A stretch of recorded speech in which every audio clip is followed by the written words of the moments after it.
recording.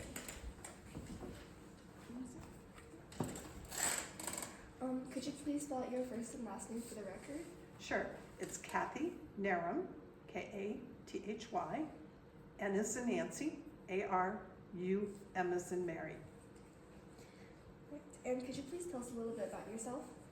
Sure. How much do you want to know? So I'm a degreed chemical engineer in an earlier life, and became a stay-at-home mom of 2 daughters who are now grown and have kids of their own. And as they grew up, they became swimmers, interested in swimming.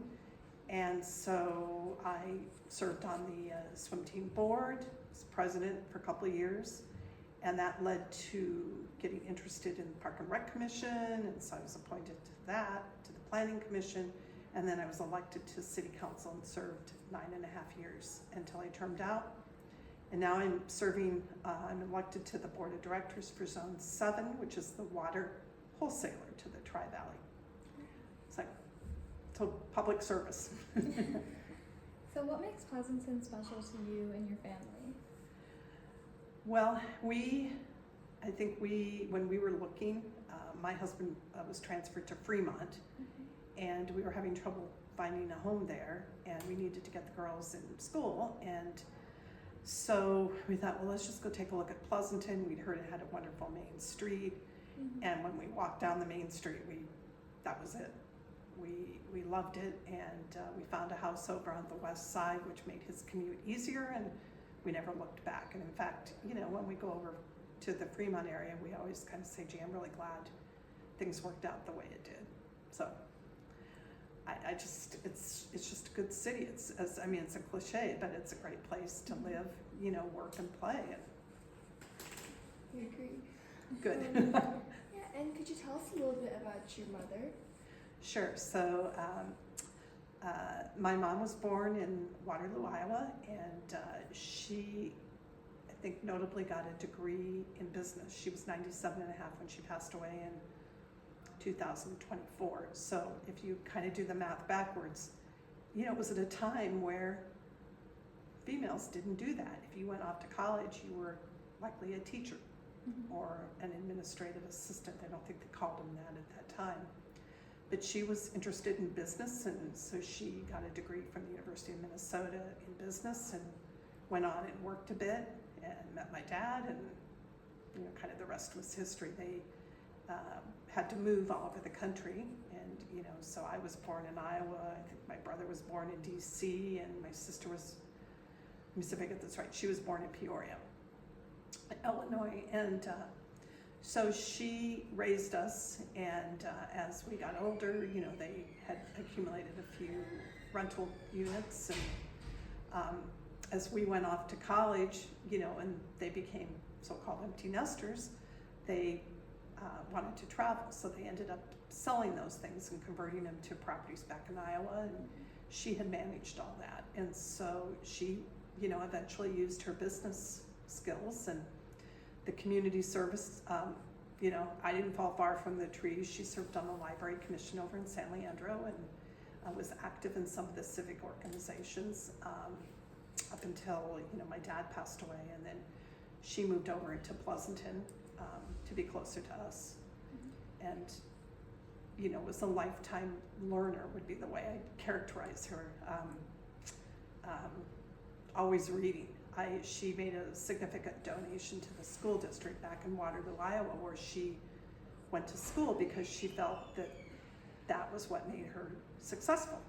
And so when I was back kind of presenting the donation, the superintendent asked me, what did she read? What was her favorite book? And I said, well, she was reading, it looked like a copy of Herbert Hoover's biography, because he was born and grew up in Iowa, and she was very proud of that. So, yeah, just like a side question, why does public service appeal to you, your family, you and your mother? Well, and my dad was actually, he served on the San Leandro Planning Commission for 30 years up until he passed away. I think it's about believing that you want to contribute, and you want to contribute to make whatever you're serving on better. You know, so in her case, she loved books, she loved to read, and so for her to serve on the library was just a natural thing for her to do. And, you know, in my dad's case, he was, you know, he owned his own business, and so, I mean, he saw the difficulties of, you know, trying to run a business, and so he wanted to make it better for business in San Leandro. And, you know, and I had the same thing. I, you know, with the two daughters, and, you know, one played soccer for a while, you use the parks and things, and you want places and things for kids to do. It doesn't mean it's all team sports, but it can come in a variety of forms. And so, you know, you want to make sure that this community, I wanted to make sure this community continued to be a great place to raise a family. So, how do you think Pleasanton stood out to your mom specifically? How do you think Pleasanton stood out to your mom? What do you think it meant to her? Well, you know, I think it meant a lot. I mean, the funny story is I swam when I was growing up, and my very first swim meet was actually at the Amador Pool, the old Amador Pool, which was 25 yards, 6 lanes, and the bleachers were basically slabs of, you know, or slats of wood, you know, and at that time, you know, there were hardly any stoplights. The main street hadn't been redone, you know, any of that. But, you know, we ended up settling here, and of course, our daughters were the first 2 grandchildren. And I mean, that's all you have to say. So they were over a lot, my dad and her, holding them, helping. She loved to have tea parties with them, you know, it was just good. And so I think through that, and she had an appreciation for the city and the restaurants and the main street, and so she liked it. And so after my dad passed away, it made sense for her to move over here and be closer and things, and you know, when she couldn't drive, you know, it was 10 minutes away, so it really meant a lot to her. And I think the museum here really provided something for her that wasn't there in San Leandro. The Ed Kinney, the lectures, you know, with the actors coming in and portraying these characters, she loved. Mm-hmm. And so I think it, you know, in the end it meant a lot. Particularly, I don't know if you saw the picture, so the picture we used for, you know, the obituary was of her holding her first great-grandson. And so it just, you know, it all kind of fit together. And so why do you think she donated to the museum specifically? Well, so she didn't actually donate. My brother and sister and I donated from the estate. Because, and the reason that we did it was we wanted something in her memory, and you know, she had been away from San Leandro for, so it had been 13 years. And, you know, people had come and gone, and we knew how much, I in particular knew how much she enjoyed the Ed Kinney lectures, you know, as, after she moved here, I mean, she would be the first person sitting on the bench outside of the theater, you know, in the lobby there, to get a good seat, and because she looked forward to it. And so we thought that would be a good way to honor her, to remember her, as well as it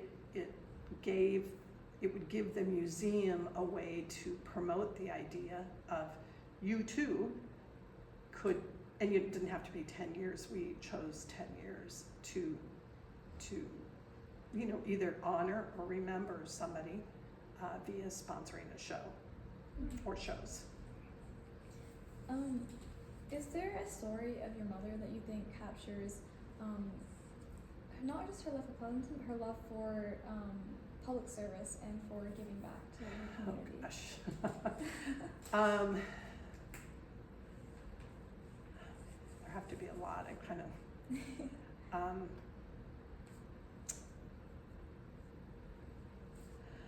you know, I think, you know, it just the idea of coming to Pleasanton often to see, you know, her two granddaughters, particularly when they were the first, the only two she had for a while, or the only two grandchildren. You know, and I think she was older, so we didn't really go to parks, but I think just the idea that she could come and sit and hold them and read to them and you know, have tea parties and bake cookies and, you know, all kinds of things that, you know, I think a grandmother would do, probably would be the thing. But, you know, she moved over to she moved into Stonebridge Creek when she moved from San Leandro, and I mean, that also was a really good thing, and she would continually talk about how much she enjoyed it, how glad she was that she could move, she could live there, and, you know, because she had people she could play bridge with, and she could go to dinner with, and, you know, it just, so I think there's nothing that really stands out, but it just fit well, and you know, I think the public service piece, her mother was like the Iowa Goodwill Volunteer of the Year, I think, and had done a lot of community service and things back in Waterloo, Iowa, where she lived, and it was just inherent, I think, in the family. I mean, that was the role model, and you know, my parents were the role model, she was a role model, and so it just continued. Yeah, and how would, like, I know that she didn't make the donation herself, but how would she want this donation to be used for the museum and for Pleasanton in general? Well, I think, you know, by sponsoring